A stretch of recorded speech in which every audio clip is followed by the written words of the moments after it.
I really want you to catch this when I'm trying to say here. That so much of our power is right on the other side of our no.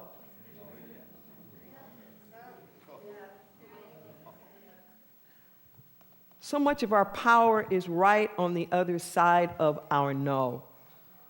We have this idea of who we are in the world, just how far we're going to go, what it is that we want, what is our passion, what is our joy, follow our bliss, and make a lot of money at it.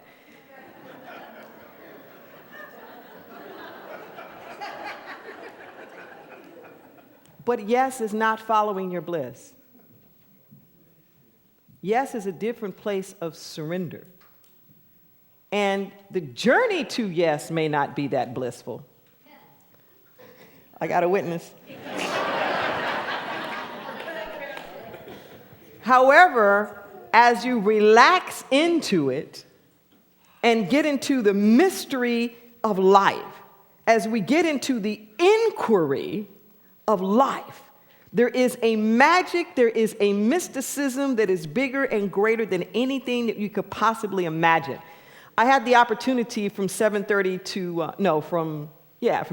to 9 a.m. this morning to be on a radio show, broadcasting out of the university here, out of UCSC, with Andrew Harvey and Kevin Spitzer. And he was talking, the announcer, Kevin, was saying that both Andrew and I seem to be joy-filled and we're laughing a lot in terms of all this, quote-unquote, like hard work. And what I was explaining to him is that if you do the spiritual work, that the joy and the laughter is the fruit. I said, nobody has a bigger laugh than the Dalai Lama or Desmond Tutu. You know, I mean, even Maya Angelou and Oprah Winfrey, I mean, just these big, just joy. But it's not because they didn't go through some hard stuff. It's not that. It's that as we say yes, and here's the clincher, you don't even know what you're saying yes to. You don't even know. But there is something that tugs at us. There is something that says there's more that is required. Don't mislabel it as discontent. Don't label it as discontent. I remember seeing a homeopath a couple of years ago here in town, and I was explaining that there was just something going on inside of me, and it was so intense. I just felt like I couldn't stand my skin. I said, and I normally associated that much intensity with emotion. But I wasn't emotionally upset about anything. I couldn't figure out what in the world could possibly be bothering me that much to be that, like, reared up inside.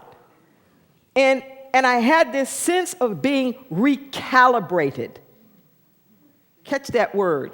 When you recalibrate, there's a way in which your timing changes, and you're getting synchronized to something else. And I could sense this huge recalibration. And I was explaining to her my dilemma, and I was trying to do my work and figure out what else I needed to heal and blah, blah, blah. And she just finally looked at me and she said, "You can stop all that."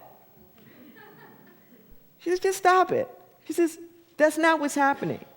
She said, "This is not emotion, unhealed stuff, or what." She said, "It's your future calling." Catch that. When she said that, it just went through every cell. I was like, yes, that's it. She said, "It's your future calling you." I was like, yes. And it took the burden off of it as being some discontent or the angst, or what's wrong with me, or why am I not happy, or why am I not satisfied? It's not that. There's more that is required of us. That it doesn't matter where you've come. It doesn't matter what all you've done. There is more that is required. And this more is both deeper where you are and out of where you've been. I remember my first conscious yes. And I tell this story from time to time. There are these particular trees on Santa Monica Boulevard between West Hollywood and Century City. And at the time, I was an investment manager with Prudential. And I was recently a practitioner, this is about 25 years or so ago, and there was this tree that was there, and I had a beautiful career, just this wonderful career, very lucrative and happy in it and whatnot, and yet I could feel I was being pulled out of it. And I wasn't sure exactly to what, but I knew that I was supposed to be a full-time practitioner, and I wasn't really quite sure what that meant, and I certainly didn't know I was going to make any money at it. But I knew that it was something I was supposed to do. And I never will forget, there are these trees that kind of do this, where it looks almost like a wishbone. And my spirit was telling me that I could go the direction I was going forever. I was good at it, and I could be quite successful at that. But I wasn't going to grow. Catch that. Lucrative, successful, but I wasn't going to grow. And what it was saying to me is I needed balance. I needed balance. I needed to, oh boy, I mean, when I started ministerial school, I could preach anybody under the table. I can analyze, pray my badookie off. But I didn't have the heart. And that's why I was so afraid of ministry, and particularly this pastoring thing, because I didn't have the heart for it. See? And it told me that I was going to have to spend some time going the way of the heart. You see, what I know is that there's a symmetry. So as your yes takes you away from that which has been your strong suit, the two come together. At some point in time, there's a symmetry that balances you out, because your yes will involve every single thing about you. Every job you've ever had, every skill you have developed, even all of your hurts and pains are redeemed, transformed, transmuted into part of your yes. Part of the reason why we're able to be here independent as we are, because I got an MBA. Part of the reason why we're able to be here with all this private financing is because that's what I used to do. I'm serious. Do I do real estate for a living now? No. But all of the skills, see, all of the stuff that is part of your human capital is what I'll call it, that you bring to the table, but you have to surrender it. You have to surrender it. I remember being part of the original Vision Corps of Agape with Beckwith. So I modeled so much of how we started here after what I learned at Agape in Los Angeles. And I remember this one conversation I had with him. There was a guy in my practitioner class. At the time, he was the partner of Reverend Joan Stedman, who was the senior minister at the Oakland Center of Spiritual Living. And she and I were like these bookends. She had been an ex-nun. She had all the heart, but didn't have the fire. And he used to say to us, we're going to meet each other in the middle one day. And we do. And she was dating this guy at the time, Bill Ropel. And Bill was this big, burly kind of guy, just huge, scruffy beard, always in and out of jail. He was left on somebody's front door as a baby. And he wrote this beautiful song about you left me on a good front door. But he didn't cooperate. He didn't cooperate with it. And our backgrounds were just as far apart as you could possibly imagine. But we hit it off. And I remember asking Michael, I said, why is it that out of all the people in this class, I'm clicking with Bill the most? He said, the people that make the best ministers, he said, are business people, politicians, and ex-cons.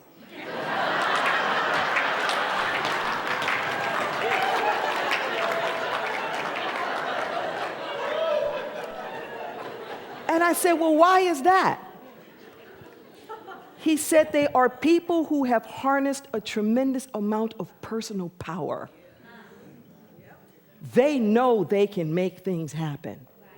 The trick is, can they learn to surrender that power for a higher purpose? Okay? I remember as we started teaching the classes, I said, there's this kind of bait and switch that we do. And he explained it so well. He says, yeah, we take you through the first couple of years, showing you that you have power, that you are not the victim of your circumstances, that you're not the effect, that you, in fact, are one with first cause, so that you can get out of that idea of everything is happening at you, to you. He says, and then we get you to practitioner training and tell you, now surrender it, let it go. Yeah. Now that you know you have all that, now let that go. And move into trusting something higher so that that skill can be used for something higher. Too many of us are in the human yes. And we're using these spiritual principles to try to reinforce our wants, our needs, our desires, and our expectations. As though we have a personal genie in the bottle that's going to do our bidding. Okay? But it's the other way around. There is a divine plan. There is something bigger than what we can imagine that wants to be first. It doesn't want to be our servant. It's asking us to be its servant. Do you catch that? The spirit world is not here to make our human lives more comfortable. We are here to be part of the greater fulfillment of the destiny of the light that is trying to reveal itself. So part of the fruit of yes is you get out of this little me mind, what's happening to me in my world and blah, blah, blah, blah, blah. And you begin to see there is a transcendent view. There's a transcendent awareness. We fixate. We cannot see the forest for the trees. It is literally, we just stand in front of this tree and we're trying to figure out this tree. Where did this tree come from? Why is this tree? What am I thinking brought this tree here? What do I have to heal to get rid of this tree? Who put this tree here? I said no more trees. Where did this tree come from? This tree, this tree, this tree, this tree. Go up. Go up. And from the aerial transcendent view, you can see that tree is part of a larger landscape. And you're not fixating on that tree. Okay? What is the tree in your life right now you're fixated on? Your career, your relationships, your finances, your health, whatever. All of us have these things that we're fixated on. And what I know is that when you say yes, it all comes together. See? There is a plan for your life that is right for every stage along the way. Wherever you are, there's the right employment, there's the right residence, there's the right relationships, there's the right everything. And we get upset because we think we have to map it out, plan it out, and then we get stuck. Well, I don't know where I should get a job because I don't know where I'm going to live, but I got to figure out where I'm going to live so I know to get a job. And we're going back and forth and let it go. Because as you step into that, yes, it will unfold. Maybe not in the order that you thought it was going to unfold, but nothing will be missing and there won't be anything extra. You will have exactly what you need. This fruit of yes is ever so sweet. This fruit is not just this present thing. that the fruit is a now thing, and now is a convergence of energy where the seeming past, so-called present, and future all line up. It's where we take that horizontal timeline of ours that doesn't even exist, flip it on its axis 90 degrees, and it get a vertical line where it's all lining up. See, within your fruit, just imagine a piece of fruit right now. In that fruit is the legacy of all of the fruit from which it has come. It has all of the knowledge and all of the history, and it's there. And there's something that's right now. You can touch it, you can feel it, you can eat it, it can sustain you right now. And within that very fruit are the seeds of its future. Within that fruit are the seeds of its future. You don't have to worry about where more fruit's going to come from. It's going to come from the fruit. The future fruit's going to come from that fruit.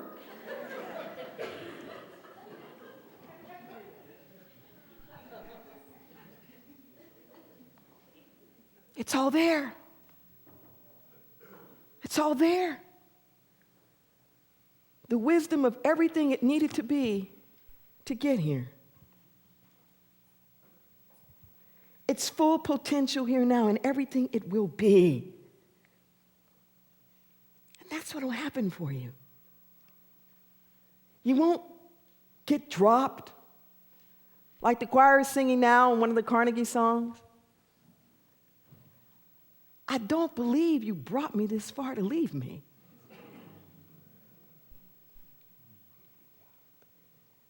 Like the reading said from the Sacred Yes,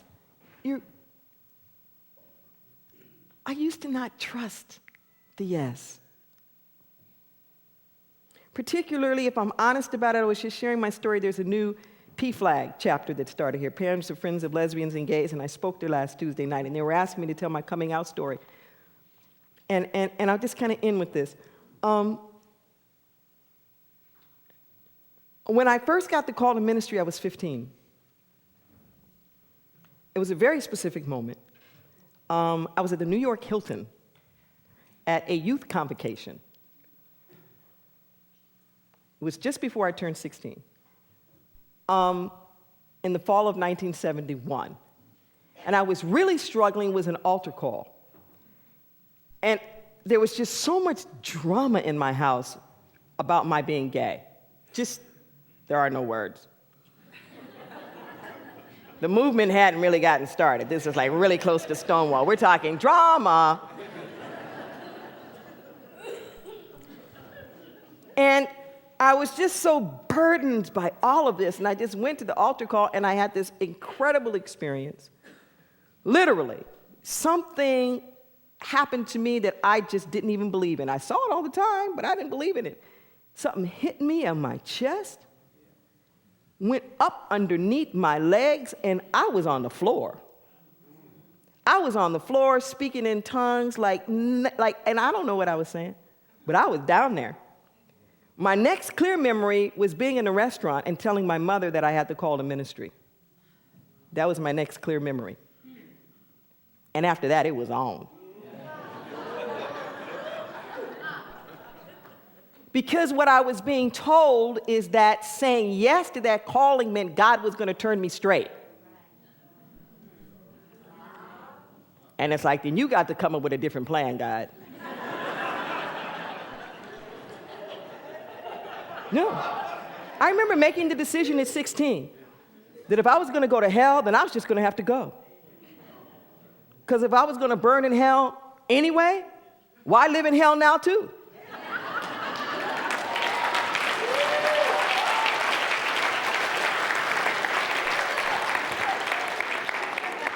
That was my logic. So I promised God that I would do something about it before I turned 40.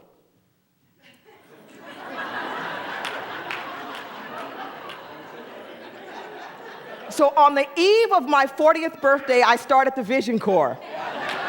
These people that was the first meeting in my house.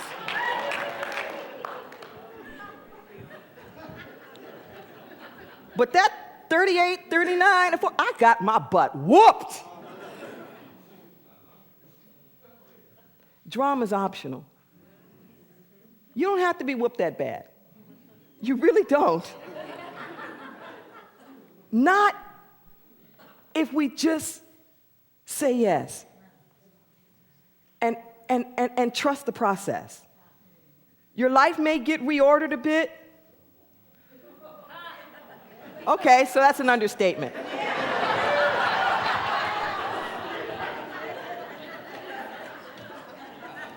But the real you, okay? So look at this now. When I'm 15, I didn't know anything about metaphysics. When I'm 15, I'm thinking, I can't preach the hell and brimstone that I've been taught here. I can't do this. I didn't know there were other alternatives. What I can say is that if you will say yes, it will all work out.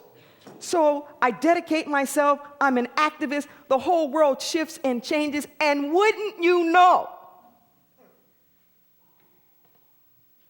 that when I step on this pulpit,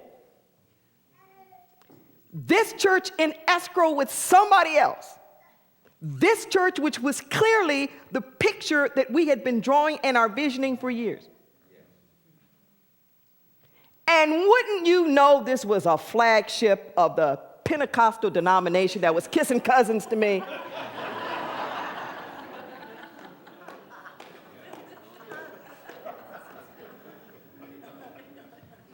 And I just fell on my knees and cried. And it was like, okay, I got it. This is the yes. All the way around the mulberry bush to wind up with an Assemblies of God church. And the whole ex-gay, ex-this international movement started on this pulpit.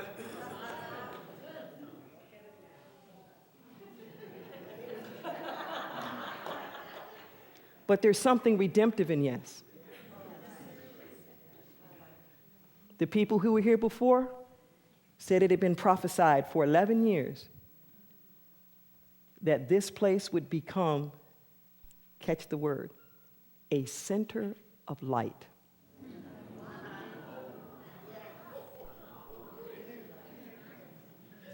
It would become a center of light.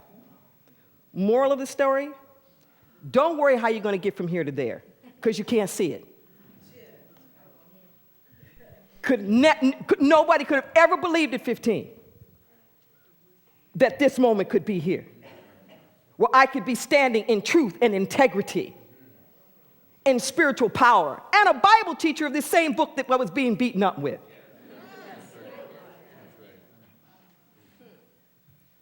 But if I had said no, I'd still be running, and I'd still be afraid, and I'd still be worried. I'd still be trying to control everything and messing it all up. When you stand in the yes, you get to live in the grace. And that is the biggest fruit of yes. Grace and ease, where you know that your life is not on your back. Do you want some of that fruit? Yes. I like that fruit cocktail. I'd like fruit pie. I like that. Yeah, little yeah. Sign me up. Fruit jerky. Yes. Yes. So let us turn within.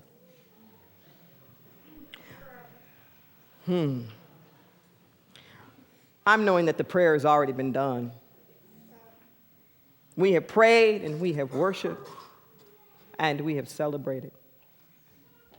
So in this moment right now, I just acknowledge it. I just give full consent for that which is unfolding within each and every one of us here. It is so good and it is so sweet.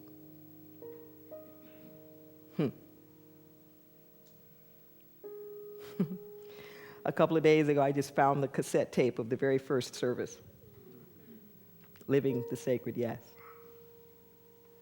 And I'm reminded now of something that I said in there, how afraid I was that nobody was going to show up.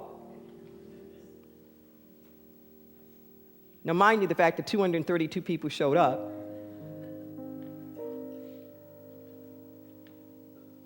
But, oh God, I remember saying then that it didn't matter. I told everybody there, it didn't matter whether you showed up or not. I showed up. And therein is the victory. And this is what I know, sweet Spirit. We're not worried about what everybody else is doing with whatever. We show up. And therein is the victory. So I say thank you, God, for showing up first, for being all needs met. Thank you for showing up as prosperity in every conceivable way, especially in health and wealth. Thank you for being the opening of the hearts in those places where it looks like we're so far apart. There's only one of us here. We're all just mirrors and projections of each other. There's only one of us here. So in this moment right now, we bring the light into all of the shadows. In this moment right now, the places where we have been paying too much attention to the facts and the appearances, we look beyond the Maya and the illusion and call forth divine order and right action. Oh, and sweet Spirit, I say, continue to bless this ministry.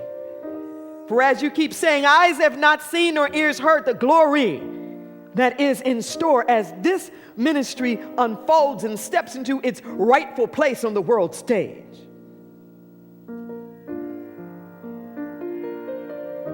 Everything that we need, you supply. Your hands have provided. Because great is your faithfulness, Lord, unto us. I know this, I believe this, I just get out of the way and allow it to be, and so it is. Amen and amen.